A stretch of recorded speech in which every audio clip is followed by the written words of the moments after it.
નમસ્કાર મિત્રો, KM Shah educational વિડીયોઝમાં આપનું હાર્દિક સ્વાગત છે। મિત્રો, આપણે ચાલી રહી છે કેનવા સિરીઝ। ખાસ મિત્રો, તમે જો ડિઝાઇન શાળા માટે શીખવા માંગો છો તો આ ચેનલને સબસ્ક્રાઈબ કરજો। અત્યાર સુધી આપણે 8 વિડીયો મૂકેલા છે, તમે જોઈ શકો છો। તમને જે પણ વિડીયોમાં જોશો તમને કંઈક નવું શીખવા મળશે। ઘણી બધી ટિપ્સ એન્ડ ટ્રિક્સ છે જે આપણે અહીંયા બતાવીશું। આજે આપણે જોવાના છે કે કેનવામાં 2 મિનિટમાં લોગો કેવી રીતે તૈયાર થઈ જાય। બરાબર મિત્રો, તો ચાલો વિડીયોને શરૂ કરીએ। તમે અહીંયા જોઈ શકો છો મેં 2 સ્ક્રીન ઓપન કરેલી છે। મારી મોબાઈલની સ્ક્રીન પણ છે અને પીસીની સ્ક્રીન પણ છે। જેવી રીતે પીસીમાં દેખાય છે એવું સેમ મોબાઈલમાં પણ દેખાય છે। બરાબર, જુઓ તમે જોઈ શકો છો બંનેની હોમ સ્ક્રીન હું હમણાં બતાવું છું। બંનેની અંદર હોમ સ્ક્રીન તમને સરખી દેખાશે, જોઈ શકો છો। અત્યારે આપણે હોમ સ્ક્રીનમાં છીએ। મેં અહીંયા સર્ચ બારની અંદર લખેલું છે સ્કૂલ લોગો, એટલે અહીંયા ઘણા બધા પ્રકારના સ્કૂલ લોગો અહીંયા દેખાય છે। બરાબર, આપણે શાળાની અંદર મોટે ભાગે બધા અહીંયા આપણા ગુજરાતની અંદર રાઉન્ડ શેપની અંદર લોગો બનાવવાનું ચલણ વધારે છે। કલર કોમ્બિનેશન અહીંયાથી તમે સિલેક્ટ કરીને કામ કરી શકો છો। દાખલા તરીકે આ લોગો પસંદ કરીને કામ કરી શકો, આ લોગો પસંદ કરીને કામ કરી શકો। બરાબર, તો અલગ પ્રકારનો યુનિક લોગો અહીંયા તૈયાર થાય છે। બરાબર, આપણે આજે અહીંયા જોઈશું કે એમાં લોગો કેવી રીતે તૈયાર થાય। મેં અહીંયા લગભગ થોડીક ડિઝાઇનો તૈયાર કરી છે, તમે મારા મોબાઈલની સ્ક્રીનમાં પણ જોઈ શકો છો। મોબાઈલની સ્ક્રીનમાં જોવા માટે આપણે આ પ્રકારે ક્લિક કરીશું એના પર, પછી 2 આંગળી વડે મોબાઈલમાં આમ પિંચ કરીશું ને તો અહીંયા જેટલા પણ પેજીસ તૈયાર કર્યા છે એ તમે મોબાઈલમાં પણ જોઈ શકશો। બરાબર, અહીંયા પીસીમાં સ્ક્રોલ કરીને દેખાય છે અને મોબાઈલની અંદર આવી રીતે 2 આંગળી વડે પિંચ કરીને આપણે જોઈ શકીએ છીએ। નમૂનાના લોગોઝ મેં અહીંયા તૈયાર કરેલા છે અને બિલકુલ કેનવામાં તૈયાર કરેલા છે, તમે જોઈ શકો છો। દાખલા તરીકે આ લોગો, તો એક વસ્તુ એક એલિમેન્ટ જે છે સિલેક્ટ થાય છે। કંટ્રોલ ઓલ કરીશ એટલે ખબર પડશે કે એમાં કેટલા બધા એલિમેન્ટ્સ છે। બરાબર, તમે જોઈ શકો છો જેટલા પણ સિલેક્ટ થયા છે એટલા એલિમેન્ટ્સનો ઉપયોગ આપણે કરેલો છે। અહીંયા આપણી પાસે એલિમેન્ટ ઘણા બધા છે, એ ઘણા બધા એલિમેન્ટ્સનો ઉપયોગ કરીને આપણે આપણી વિચારશક્તિના આધારે લોગોને જુદી જુદી ડિઝાઇન કરી શકીએ। આ બધા ડિઝાઇન મેં જાતે કરેલા છે, કોઈ ડાયરેક્ટ ટેમ્પલેટ્સ લઈને કર્યા નથી, એટલે આપણે જાતે ડિઝાઇન પણ કરી શકીએ। તો આજે હું વિડીયોમાં બતાવીશ કે જાતે ડિઝાઇન કેવી રીતે કરાય। તો એના માટે થઈને આપણે ફરી એક નવું પેજ લઈ લઈએ છીએ અને અહીંયા એલિમેન્ટ્સમાં જઈશું। એલિમેન્ટ્સની અંદર આપણે શેપ્સમાં જઈશું। અહીંયા શેપ્સ આપેલા છે, શેપ્સ ઓલ કરીશું। અહીંયા જુઓ ઘણા બધા પ્રકારના શેપ્સ છે। આપણે મોટે ભાગે રાઉન્ડ શેપમાં આપણે બનાવવો છે લોગો, તો રાઉન્ડ શેપની અંદર કોઈ પણ એક શેપ લઈ લઈએ। દાખલા તરીકે હું આ શેપ લઈ લઉં છું। બરાબર, તો અહીંયા આ કલર આવ્યો છે। હવે અહીંયા કલર શેડ ચેન્જ કરી લઈએ, બ્લુ અથવા તો રેડ કરી લઈએ। બરાબર, અથવા આવો ગ્રેડિયન્ટ્સ કલર લઈ લઈએ, તેને થોડુંક આ પેજના અનુસાર મોટો કરી દઈએ છીએ આપણે, પેજ જેટલો કરી દઈએ છીએ, જેથી જ્યારે આપણે ડાઉનલોડ કરવાનો થાય ત્યારે એની સાઇઝ તમારે જ્યાં પણ વાપરવું હોય ત્યાં વાપરી શકો। લેટર પેડની અંદર, શાળાના બેનરની અંદર। એટલા માટે થઈને લોગોની જે ફિક્સ સાઇઝ છે કેનવાની અંદર ત્યાં આપણે આ શરૂ કરીશું। જુઓ મોબાઈલની અંદર પણ એ પેજ એડ થઈ ગયું છે, એના ઉપર હું ક્લિક કરું છું તો મોબાઈલની અંદર પણ એ દેખાશે તમને। બરાબર, same at the same time આપણે બંને જગ્યાએથી ઓપરેટ કરી શકીએ છીએ। દાખલા તરીકે મોબાઈલમાંથી હવે બીજો શેપ મારે મૂકવો છે તો અહીંયા હું બાર સ્ક્રીન પર ક્લિક કરું છું, એલિમેન્ટ્સમાં જઉં છું અને ફરીથી અહીંયા પણ આપણને શેપ્સ જોવા મળશે। શેપ્સની અંદર સી ઓલ કરું છું અને હું એક રાઉન્ડ શેપ લઈ લઉં છું, તો મારી પીસીમાં પણ રાઉન્ડ શેપ આવી ગયો છે અને મોબાઈલમાં પણ રાઉન્ડ શેપ દેખાય છે તમને। બરાબર, હવે એને હું આ ડિઝાઇન જેટલા આપણો મોટો કરી લઈએ। બરાબર, આવી રીતે એની બોર્ડરને અડી જાય એ રીતે લઈ લઈએ જેથી એ સરસ મજાનો દેખાય। હવે અહીંયા 2 રાઉન્ડની 2 સર્કલની જરૂર પડશે આપણને। હું એને ડુપ્લિકેટ કરી દઉં છું અહીંયાથી। શા માટે? તો જ્યારે આપણે લખાણ લખવાનું થશે તે વચ્ચે આવશે। બરાબર, એને થોડો અલગ કલરનું લઈએ જેથી તમને ખ્યાલ આવે કે આ ડુપ્લિકેટ કરેલો છે અને એમાં યલો કલર લઈ લઈએ અથવા તો વ્હાઇટ કલર લઈ લઈએ। વ્હાઇટ કલર વધારે સારું લાગે।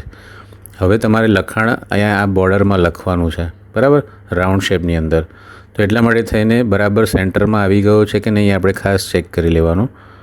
બરાબર, આવી રીતે મૂકીને જોઈશું એટલે ખબર પડશે કે રાઉન્ડમાં આવી ગયો છે। બરાબર, હજી સેન્ટરમાં, હા, આ રીતે ઊભી લાઈન ને આડી લાઈન સેન્ટર બતાવે છે આપણને, બરાબર. આ સેન્ટરમાં આવી ગયો છે. હજી આપણે લખાણ થોડું મોટું કરવું છે તો આ સર્કલને થોડું નાનું કરી દઈશું કે લખાણ મારે મોટું જોઈએ છે. આ સેન્ટરમાં આવી ગયું છે. આ રેડ બોર્ડર નીચે મિક્સ થઈ જતી હોય આપણે એને બીજા કોઈ કલર અથવા તો અહીંયા ગ્રેડિયન્ટ્સ કલર કરી દઈએ આપણે, બરાબર. આ જે છે ને, અને અહીંયા નીચે સાદો કલર કરી દઈએ નીચેના શેપની અંદર, જેથી એ મિક્સ ના થઈ જાય, બરાબર. અહીંયા મિક્સ થઈ જાય છે. એને બીજો સાદો કલર રેડ કરી દઈએ તો એ અલગ પડશે. જુઓ, અલગ પડે છે ને. હવે આપણે શું કરીશું, હવે આપણે ટેક્સની જરૂર પડશે. ટેક્સ માટે અહીંયાથી આપણે એક ટેક્સ્ટ બોક્સ લઈ લઈએ, બરાબર. અને અહીંયાથી આપણે કેપના ફોન્ટ આપણે યુઝ કરવાના છે. કેપના ફોન્ટ મિત્રો તમને કલ્પેશ ચોટલિયા, આપણા જે મિત્ર છે, શિક્ષક મિત્ર, એમની સાઇટ ઉપર આપણને જોવા મળશે, કલ્પેશભાઈ ચોટલિયાની સાઇટ ઉપર. ત્યાંથી આપણે આ ફોન્ટ તમારે જે પણ ગમતા હોય એ ફોન્ટ ડાઉનલોડ ત્યાંથી કરી શકશો. કેપના ઘણા બધા ફોન્ટ એમની સાઇટ પર ઉપલબ્ધ છે, મેં ત્યાંથી જ ડાઉનલોડ કર્યા છે. હવે ફોન્ટને કન્વર્ટ કરવા માટે આ મને ફોન્ટ ફાવતા નથી એટલે હું અહીંયા એને કન્વર્ટ કરું છું વેબસાઇટ પર. અને પછી શું કરીશું, આ ફોન્ટ અહીંયા આવી ગયા છે, એને ડુપ્લિકેટ કરી લઉં છું, કારણ કે ઉપર મારે શાળાનું નામ લખવાનું છે અને નીચે તાલુકો જિલ્લો આણંદ એવું લખવાનું છે, બરાબર. સ્પેસ છે એ થોડી આપણે કાઢી નાખીએ, બરાબર. આવી રીતે તાલુકો જિલ્લો આણંદ આવી ગયું છે તમારી સામે. હવે આપણે એને થોડુંક નીચે લાવી દઈએ. આમ અહીંયાથી તાલુકો જિલ્લો આણંદ આપણે ઇરેઝ કરીશું, બરાબર. હવે શાળાનું નામ આવી ગયું છે, એને થોડું ઉપર લઈ જઈએ. મિત્રો, આવી રીતે જ્યારે ડિઝાઇન કરતા હોય ત્યારે એક બી એલિમેન્ટ્સ ખસી જાય તો ચિંતા કરવી નહીં, Ctrl+Z મારી દેવાનું એટલે સરખું થઈ જશે. હવે અહીંયા સ્ક્રીન નાની છે એટલે મારું ઇફેક્ટ 3 ડોટમાં આવે છે. ઇફેક્ટ પર ક્લિક કરી અહીંયા કર્વ આપેલી છે, કર્વ પર નીચે કેટલું કર્વ કરવું છે આપણે આખું રાઉન્ડ શેપ બતાવે છે. થોડું ઉપર નીચે કરીએ એટલે ખ્યાલ આવશે. અહીંયા લઈ લઈએ. હવે એને થોડુંક હજી આ રીતનું કરવું પડશે. એક્ઝેક્ટ સર્કલમાં આવ્યું છે કે નહીં એ પણ જોઈ શકીએ.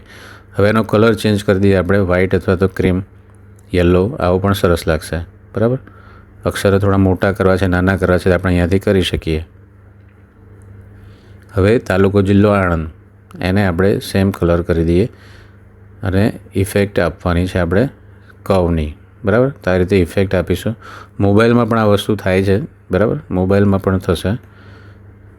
તો આપણે એને ઓપોઝિટ સાઈડમાં કર્વ કરવાનું છે, બરાબર. આ રીતે હવે એને થોડુંક સેટ કરી લઈએ. આ રીતે તમે જુઓ છો એ સર્કલમાં સેટ થઈ ગયો છે, બરાબર. અહીંયા પણ કલર મેચ થઈ જતો એવું લાગતું હોય તો તમારે બીજો કોઈ કલર લઈ લેવાનો. આ રીતે એની જોડે રેડ જોડે સેટ થાય એવો કલર.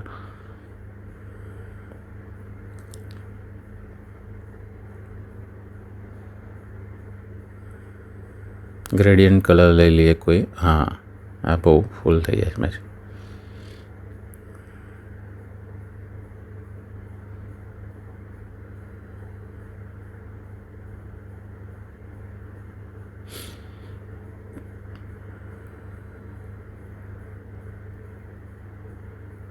આ વધારે સારું લાગશે, બરાબર. આ થઈ ગયું. હવે શું કરીશું, મેં અહીંયા ઇમેજ અપલોડ કરી છે ફોનથી અને સેમ ટાઈમ અહીંયા પણ આપણને ઇમેજ દેખાય છે. હવે ઇમેજ લાવી હોય ત્યારે આપણે શું કરવાનું, પાછા એલિમેન્ટમાં જઈશું. એલિમેન્ટની અંદર આપણે ફ્રેમમાં જઈશું. ફ્રેમની અંદર સર્કલ ફ્રેમ પસંદ કરવાની. સર્કલ ફ્રેમ હું અહીંયા લઉં છું, બરાબર.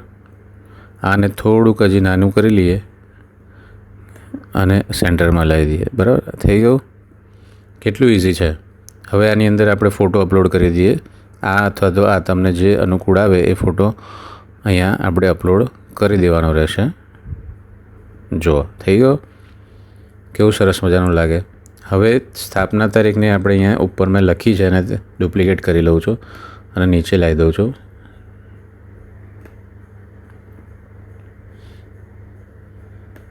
આ રીતે, બરાબર.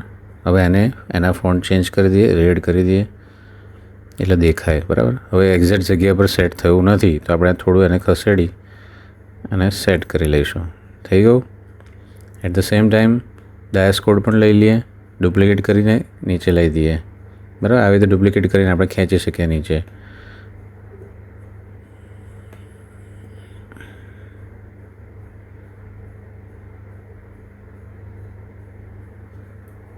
અથવા તો કોપી લઈ લઈએ અને Ctrl+C કરીએ જેથી અહીંયા સેટ જ થઈ જાય. Ctrl+V. બરાબર, આવી ગયું. હવે એનો કલર ચેન્જ કરીએ એટલે તમને દેખાશે. બરાબર, હવે એને થોડોક રાઉન્ડ શેપની જરૂર છે તો પાછું ઇફેક્ટમાં જઈ એને રાઉન્ડ શેપ થોડો સરખો કરી દઈશું. બરાબર, આ રીતે એક્ઝેક્ટ જગ્યા પર મૂકીશું ને એટલે સેટ થશે. બરાબર, થઈ ગયું. આવી રીતે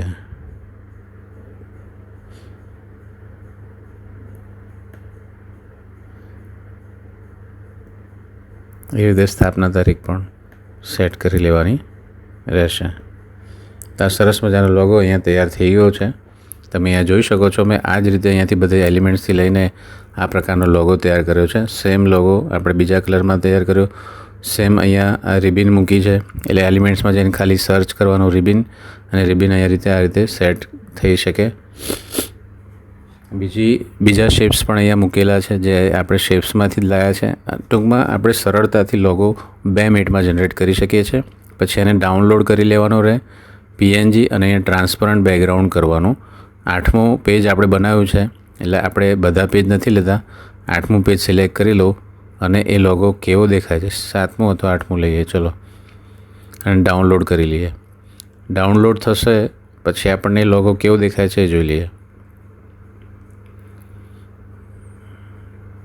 જો ડાઉનલોડ થઈ ગયો છે અને લોગો તમારી સામે છે. કેટલો સરસ મજાનો લોગો લાગે છે. તો આવી રીતે અલગ અલગ શેપ્સના લોગો આપણે કેનવામાં ખૂબ જ સરળતાથી બનાવી શકીએ છીએ.